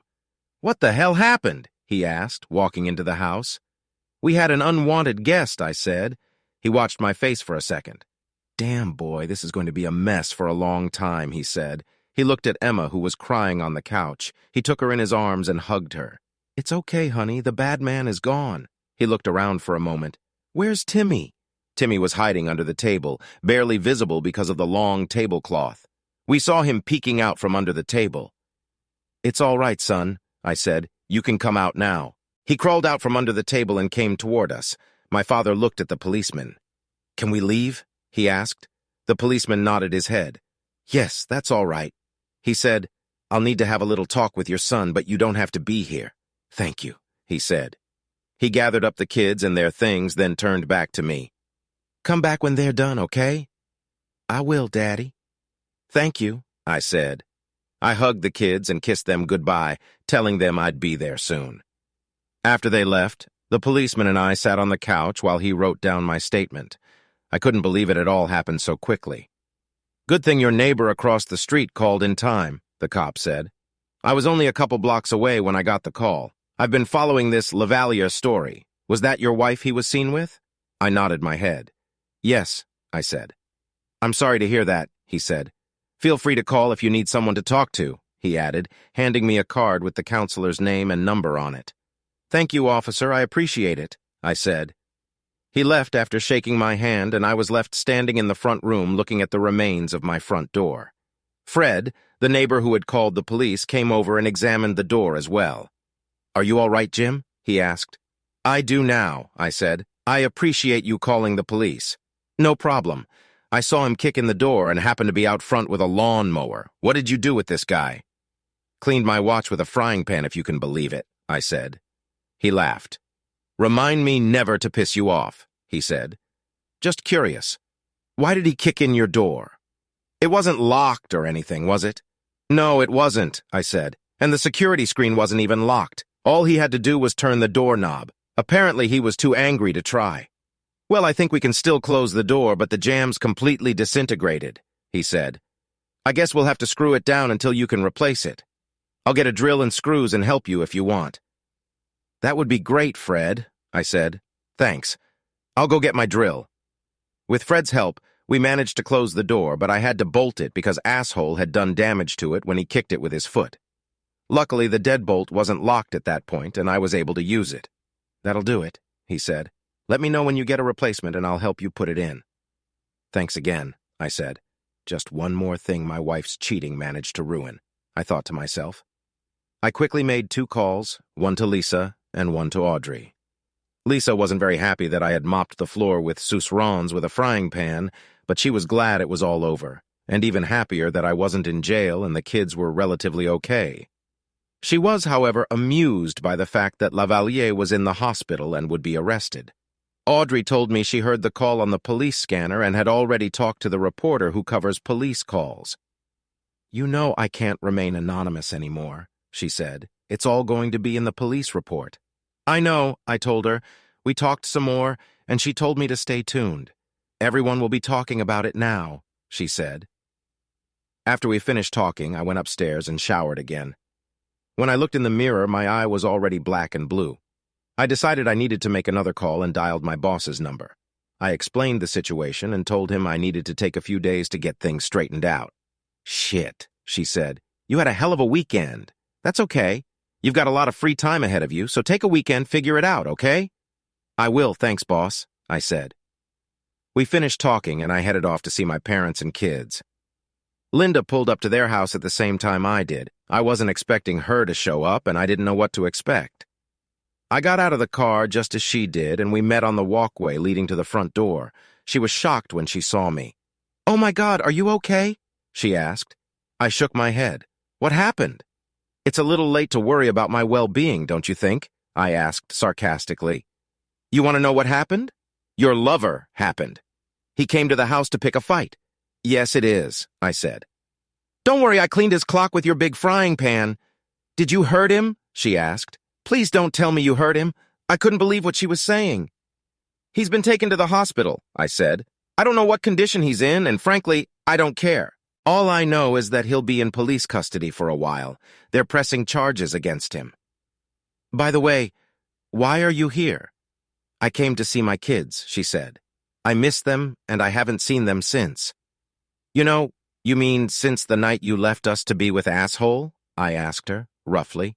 It's only been, 36 hours? And you're just now thinking about them? Please don't call him that, she said. That man ruined our marriage, Linda, and you helped him without a second thought for me or the children, I said, my anger building. He ruined our family. I'd say that makes him an asshole of the highest order, and you're defending him. I walked into the house, and she followed me. When we got inside, everyone looked in our direction. The children huddled close to their grandmother, who was now in character as Mama Grizzly. What do you want? Linda hissed. I want to see my children, Linda said. Timmy looked frightened. He clung even tighter to my mother. Emma looked at my mother, unable to hide her disgust. Why did you kiss that man, Mommy? She asked. What man? Asked Linda. That man, Emma said, pointing to the TV. We looked over and saw Lavalier's face on the screen. This just came into Eyewitness News, read the news anchor. Sharks tied end. Mark Lavalier is reportedly facing multiple charges tonight after he allegedly kicked in the door at the home of a woman he was seen with Friday night. According to police reports, he assaulted the woman's husband. The report says the husband defended the home with a large cast-iron skillet. Lavalier is currently at a county hospital being treated for a serious head wound and other injuries, the anchor reported. The district attorney said charges will be filed and Lavalier will be taken into custody when his medical condition improves. Sharks team management just released a statement saying Lavalier is suspended pending the outcome of the investigation. The scene changed to show Roger and Jack standing behind a microphone. We regret to report that tight end Mark Lavalier is currently in the hospital being treated for a head wound and other injuries, Jack said. We have read the police report and would like to apologize to the family he allegedly assaulted. For the record, we contacted the husband and made what we believe was a more than reasonable offer. However, he declined it. How do you respond to the pending charges? One reporter asked. As far as we can tell, these charges include terroristic threats, breaking and entering, assault and battery. We have no comment at this time, Roger said. However, we have suspended Mr. Lavalier pending the outcome of the investigation. At this point, he is still unconscious, so we have yet to hear his version of what happened. That's all for today. Thank you. The scene moved to the studio. This is breaking news, the anchor said. Stay tuned to Eyewitness News as it becomes available. Everyone turned to Linda as the report ended. Oh my God, she said quietly. Unconscious? What other injuries are they talking about, Jim? What did you do to him? That's right, I said. Show concern for your lover. If you must know, I hid him. Several times, Linda started to approach Emma, but the girl recoiled. My mother spoke up. Haven't you done enough for these children? She asked. With this family? I think it would be wise for you to leave now, Linda, my father said, while you still can. And Linda, my mom said, you will never be welcome in this house again. With tears in her eyes, Linda looked at the children, at my mother, then at my father, and finally at me. There wasn't an ounce of sympathy for her in the room. She turned and headed for the door. It was just one night. She sobbed as she left. After she left, I hugged the children, and they cried on my shoulder. Eventually, they quieted down. I kissed them both good night, and after saying goodbye, I left.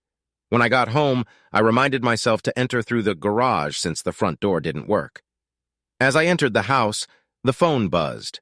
I looked and saw it was calling me from LV, a close family friend who had recently retired after working for many years as an attorney. He was one of the smartest and wisest people I knew, and the best friend to a family like ours.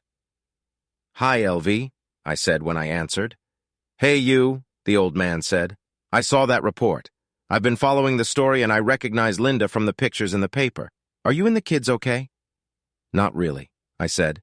Is it true that you cleaned LV's watch with a frying pan? He asked. Yes, it's true, I said. He laughed. Good for you, he said. I take it you're divorcing Linda? Yes, I told him. Is there no chance you can negotiate with her? He asked. I'd hate to see you break up. No chance, LV, I said. I told him about the videotapes Lavalier had sent and what he'd said. Well, that complicates matters somewhat, he said. Have you talked to a lawyer yet? I have an appointment with Lisa Hawkins in the morning, I said. Hawkins, huh? He asked. The Ice Queen herself. The Ice Queen, I asked. Yeah, she's cold as ice in the courtroom, he said. If you need scorched earth, she's your girl. But she's also one of the most expensive family law attorneys in the state. Are you sure you can afford her? She said she'd take my case pro bono, I said. Really? Asked LV. Any idea why? No, not one, I said. Maybe you should ask, he said. I will, I told him. We talked some more about this than that. If I can help you in any way, let me know, he said. Thanks, I told him, ending the conversation. I ate a little dinner, then picked up the things Lisa said she needed to see. I climbed into bed and fell soundly asleep. The next morning after breakfast, I was out the door. Halfway to Lisa's office, my phone rang. I saw that it was a call from Linda's mother, and I answered it, using a Bluetooth headset so I wouldn't get caught talking on the phone while driving. Jim, you have to go to the hospital, she said frantically. Why? I asked. It's Linda, she said. She tried to kill herself last night. Took an overdose of sleeping pills and some alcohol. She's been put down and her stomach pumped, but she's still out of danger. Try to unhook yourself and screwed up too, huh? I asked coldly. Sorry, I have an emergency right now. Maybe I can swing by her place after the meeting. Jim, she's still your wife and the mother of your children, she said. And she's in the hospital. Don't you have feelings for her at all? Why do you think she's there? I asked. And do you think she even thought about the kids when she left with that asshole? Or about me? I have an appointment with my lawyer. I can swing by her place when I'm done. Please, Jim, she's a total wreck, she said. It's completely destroyed her. She has no one to blame but herself, I said. How can you be so cold? She asked. Linda loves you and the children. I feel the love I tell you, I said. I'd better be going. I'll look in on you when I'm done. She gave me the room number and I hung up after saying goodbye. I made my way to the parking lot downtown and then headed towards the building where Lisa's office was located. I was greeted by an attractive young brunette receptionist who directed me to a chair in the waiting area, summoning Lisa. A few minutes later, a petite blonde woman in a pantsuit came out and ushered me inside. Once in the office, she turned and held out her hand to me. I'm Lisa Hawkins, she said with a smile. It's nice to finally meet you, Jim. Likewise, I said, though I wish it had happened under more favorable circumstances. Me too, she said. Well, let's get right to the point, shall we? Did you bring the information I asked for? Yes, I said, pulling out a folder with all of our financial information. I also handed her the USB drive with the videos asshole had sent me. She took a quick look through it all, nodding her head and making notes as she went. So, she said, finishing, here's what I think we should do. We'll file a petition citing adultery as grounds for divorce. In this state, adultery can be used as leverage against any form of alimony. Plus, it looks like you both make almost the same amount of money. Usually the state splits everything in half, but in your case, I think we may be able to get a little more. We'll ask for physical custody, but you should know that in most cases, the court awards it to the mother, unless there's nothing to indicate she's unfit to be a mother. Well, she tried to kill herself last night, I said. Her eyes sparkled as she smiled. Very interesting, she said. I suppose you could make the argument that a person who attempts suicide isn't mentally stable enough to take care of children. And as you said, her lover attacked your family. That reminds me I need to apply for a restraining order against her in Lavalier. Even though he's in the hospital and will be charged, I asked. Especially since he'll be facing charges, she said. He's already shown he's willing to break into a house and attack you. I would say that makes him dangerous, and I think the court would agree with that. Just because he's been charged doesn't mean the court won't let him out on bail or on his own recognizance. By the way, do you have a gun? I shook my head. No, I don't, I said. That's why I used a frying pan. She laughed. Okay, she said. Remind me never to piss you off, at least not in the kitchen. By the way, where are your kids now? They're at my parents' house, I said. Okay, we'll include them in their house in the restraining order, she said. Then she pulled out another packet of documents. I've also started working on a lawsuit against Lavalier and the team, she said. You should know that usually alienation of affection lawsuits don't go very far. However, I think your case will be helped by the videos he sent you and the allegations stemming from his assault on you, your home, and your daughter. I did a little research and found out that with everything included, he is worth about $125 million. I think $12.5 million would be a reasonable figure considering what he did to you and your family. That doesn't mean you'll get that amount, but it's worth a shot. Since we know he's done this to other people, maybe we'll find out if they'd be willing to come forward. Maybe we can make it a class action suit. What do you say? You're a lawyer, I said. You do what you think is right. Okay, she said. It won't be easy, but we can try. I think we can make similar claims against the team since all players are required to sign a morals agreement. However, it depends on what they do with it after the charges are filed. You have to know it will be an uphill battle. I've already figured it out, I said. If anything, I think the divorce itself can be settled pretty quickly, she said. Adultery is still considered a misdemeanor in this state, even though no one has ever been prosecuted for it. I don't agree with that law, but it's still on the books. But we can use it to our advantage. If she tries to contest the divorce, we can use that as leverage. If she doesn't contest the divorce, it could be finalized in as little as 3 to 6 months. Litigation will take more time and work, but I think we'll end up ahead in the end. Any questions? Just one, I said. What is it? She asked. You said you were doing this pro bono, I said. Why are you doing it? You know you're not the only one Lavalier has hurt, right? I nodded my head. He seduced my fiancée years ago before he became the star he is now. Wait, what? I asked. I'm sorry to hear that. Is he bisexual or something? She shook her head.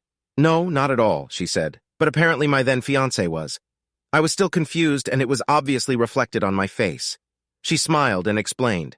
We got engaged after the 2015 Obergefell decision, allowed same-sex marriage nationwide. The situation was similar to yours. She fell in love with him at first sight, about the same as your wife. After that, things were never the same between us. I broke off the engagement, and frankly, I wanted to get back at him, but the opportunity never came until you came along. Most of his victims usually hid in shame after becoming cuckolds.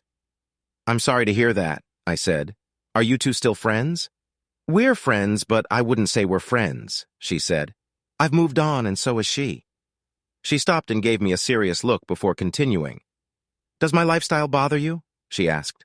I shook my head. Not at all, I said, making her smile. Good, she said.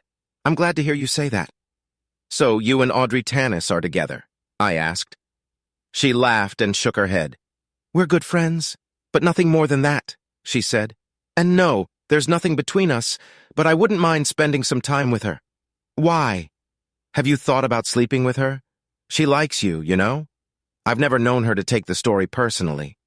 That's the last thing on my mind right now, I said. These days, my kids are the most important thing in my life. That's the way it should be, she said. They need their father now more than ever. Look, let me get started on all this, and I'll have the divorce papers ready in a day or two. If your wife is still in the hospital, maybe we can file it there. I'd like to attend her funeral if possible, I said.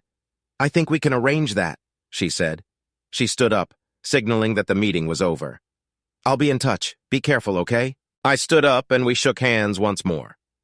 Leaving her office, I headed to the hospital to check on Linda's condition. I parked the car and headed inside. When I entered her room, her mother was talking to the doctor. I looked over and saw that Linda was hooked up to tubes running through her arms into a ventilator. She looked like hell. Oh, it's good you're finally here, her mother said.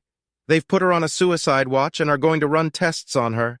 They're worried she might have brain damage since she's been unconscious for so long. I mean, she almost died. What's wrong? I asked. After she came back from seeing you and the kids, she went upstairs. I heard her crying, so I went to check on her, she said. I held her in my arms for a long time, and I thought she was fine, so I gave her a nightcap to calm her down. When I checked on her early in the morning, I saw an open vial of sleeping pills next to her glass, which was empty. Her face was blue, and I thought she was already dead. I called 911, and they brought her in. They pumped her stomach and gave her something against pills, but she's not in the best condition. As soon as the doctor says her condition is stable, a psychologist will come in with her. Maybe they'll keep her in the psychiatric ward for a while. I don't know. How long will she be here? I asked. A few days, she said. I called her work, and they put her on sick leave. Why? Are you going to serve her divorce papers here at the hospital? If she's here, yes, I said. How could you? She asked. It would kill her. She's already devastated enough as it is. Heavy shit, I said. She looked at me, shocked. Jim Carlyle, how can you be so cold and cruel? She asked. I looked at her for a moment before I spoke. I can be as cold and cruel as it takes, I said. She knew what she was doing when she left me, but she didn't care. Now she's going to have to pay for what she did to our family. I looked at Linda and saw a tear run down her cheek. I shook my head and left the room. When I got home, I did my best not to think about Linda. The first thing I needed to do was fix the door, so I went online and priced outdoors. I realized I'd have to pay for the jamb as well. Damn it. I took measurements and ordered a new door online. I also ordered new door locks. The website said my order would be delivered the next day, so I went to my neighbor Fred, who said he would help me hang the new door when it was delivered. The next 2 days were pretty much the same. I got up, ate, watched the news, then did chores around the house. When the door arrived, Fred and I hung it, and I replaced the door locks. Then I spent some time with my children. My parents were kind enough to drive them to school or daycare and pick them back up, but I wanted to see them as often as possible. It was hard to make them realize that their mother wouldn't be around as often as she used to. Emma was still afraid of adults, especially men, and I spent as much time with her as possible. Damn Linda for doing that. The day came when Linda was to be served with the divorce papers, and Lisa called me to let me know when the bailiff would show up. She advised me not to say anything until the papers were served. I gave her the room number and headed for the exit. I met the bailiff at the door and saw Linda's mother standing there, wiping tears from her face. "Please don't do this to her," she begged. "Not like this." I shook my head and went into the room with the bailiff. Linda was off the ventilator and lying in her bed, tears streaming down her cheek. The bailiff approached her. "Linda Carlyle?" he asked. "It's me," she said quietly. He held out a manila envelope to her. "You have been served with a summons," he said. "In addition to the divorce papers, you will also learn that a restraining order has been issued against you and Mr. Lavalier. You are both ordered to stay at least 500 feet away from your husband, your children, your husband's residence, and the residence of his parents. This includes your husband's place of employment. Failure to comply with this order will subject you to arrest and imprisonment. Do you understand?" She nodded her head and turned to me. "Can't we forget about it?" she asked. "It was just one night." "One night is one night too many, Linda," I said. "Emma still hasn't recovered from what your lover did to her. It never would have happened if you hadn't done what you did." "Sign the papers, Linda, but I don't want a divorce," she said. "What if I decide to fight it?" "Then I will have no choice but to formally charge you with adultery," I said. "Adultery?" she asked. "Yeah, my lawyer says adultery is a misdemeanor in this state," I said. "No one's ever been prosecuted for it yet, but there's always a first time. Just sign the papers and be done with it. If you look, you'll see that we're asking for half of what we already have in the bank. You'll also see that I'm asking for guardianship since you don't seem to be able to take care of yourself. Once the doctor says you are fine, I will allow you to see the children if they want to see you. Right now, they don't. We're asking for a minimum amount of child support, but no more than that. You get what's yours, I get the house and what's mine. Under the circumstances, I think I'm being more than fair." "Can I at least look at them before I sign?" she asked. "Of course," I said. She read the papers, tears streaming down her cheeks. After a few minutes, she sighed and asked for a pen. The process server held one out to her and watched her sign the papers. He signed as a witness and took them from her. "I'll give them to Miss Hawkins," he said. "Have a good day." As he left the room, Linda looked at me, hot tears streaming down her face. "Is there no way we can forget about this?" she pleaded. "I didn't intend to hurt you, it just happened." "Actually, you wanted to hurt me," I said. "You wasted no time leaving with Asshole when he picked you up at that club. As soon as you saw him, he grabbed you. You didn't even bat an eye at me. There's no way I can forget what you did. Ever." She started crying even harder. "I'm sorry, Jim," she said. "Will you ever be able to forgive me?" I shook my head. "No," I said. "I don't forgive you. At least not now. Maybe in a few years, but not now. God knows I'll never be able to forget what you did." "I'm so sorry," she cried. Normally, I would have reached out to her to comfort her, but at that moment I felt nothing for her. It was as if she were a stranger on the street, one of thousands of others I could pass by in a day without even glancing at them. "Yeah," I said quietly. "Me too." I turned and walked out of the room and out of her life. Epilogue. The next few months were difficult for all of us. The children and I were learning to get along without Linda and getting into a routine. I learned everything that Linda used to do, mostly by trial and error. Being Mr. Mom was not easy, but I managed with some help from Mom. After a while, the children didn't miss their mother so much anymore. Emma went to counseling, and it helped a lot. Linda, by the way, tried to commit suicide 2 more times and was saved again by her mother. After the 3rd time, she was declared incompetent and placed in a long-term psychiatric facility run by the state. I hear that she spends most of her day in an almost catatonic state, not talking to anyone. She eats, breathes, goes to the bathroom and sleeps. But that's pretty much it. The rest of the time, she sits in her room, rocking back and forth and apparently daydreaming about happier times. I no longer socialize with the circle of friends we used to have. Dee exploded when she was handed the papers. Of course, I didn't get a dime from her, nor did I expect to. I just wanted her to know how much her actions, or lack thereof, had helped ruin 4 lives. I saw Dave a few months after that eventful Friday, and he told me they were getting a divorce. It seems she was trying to do the same thing Linda did, and their so-called friends had her back. "Now I know what you've been through," he told me. "I can't put into words how sorry I am that all this happened. I didn't get as much as I had hoped, but I still managed to get a very good amount of money from them, enough to put both kids through college and still have some left over. I was also able to get lifetime season tickets. Lavalier was eventually fired, but only after he went to prison to serve 8 to 15 years, having been found guilty of all the charges against him. We ended up filing 2 lawsuits against the asshole. Over 50 men claimed their marriages were ruined by Lavalier. Lisa put together a class action lawsuit and submitted it to the court. A few months later, the judge allowed it to be heard, and the games began. Lisa told me that no matter what happened, win, lose, or draw, the asshole would end up with no money. I filed a separate lawsuit against him for intentional infliction of mental anguish and damages as a result of his attack on me, the house, and my daughter. We won that lawsuit with a jury award of $1.5 million. It wasn't as much as we originally asked for, but it felt good that we won. Even though Lisa didn't ask for anything, I gave her a percentage for all her hard work. In July, I decided to sell the house. There were too many bad memories associated with it. I found a nice 3-bedroom apartment nearby that included security, bought it, and we moved in. With the help of a psychologist, I was slowly getting my life together, but I still didn't have much of a social life as I spent all my hours with my children. After all, they were still my top priority. Audrey introduced me to April, her friend who was going through a divorce, and we dated for a few months. She was nice and we seemed to hit it off, but I was still shy after what Linda had done. In December, Linda's doctor asked if I could bring the children to see her for Christmas. He told me that this visit might help bring Linda out of her persistent depression. Up until now, they said she was still unable to accept them. I discussed this with her mother and asked the children if they would like to see their mother for Christmas. To my surprise, both wanted to, and on Christmas Eve, I took them to an institution in the middle of a well-maintained area on the outskirts of town. The children were nervous at first, hesitant to approach her. I couldn't blame them. She looked exhausted and utterly devastated. The light in her eyes was gone, and she seemed to be looking at something a million miles away. She perked up, however, when the children approached her and gave me a weak smile. "Thank you for bringing them," she said quietly.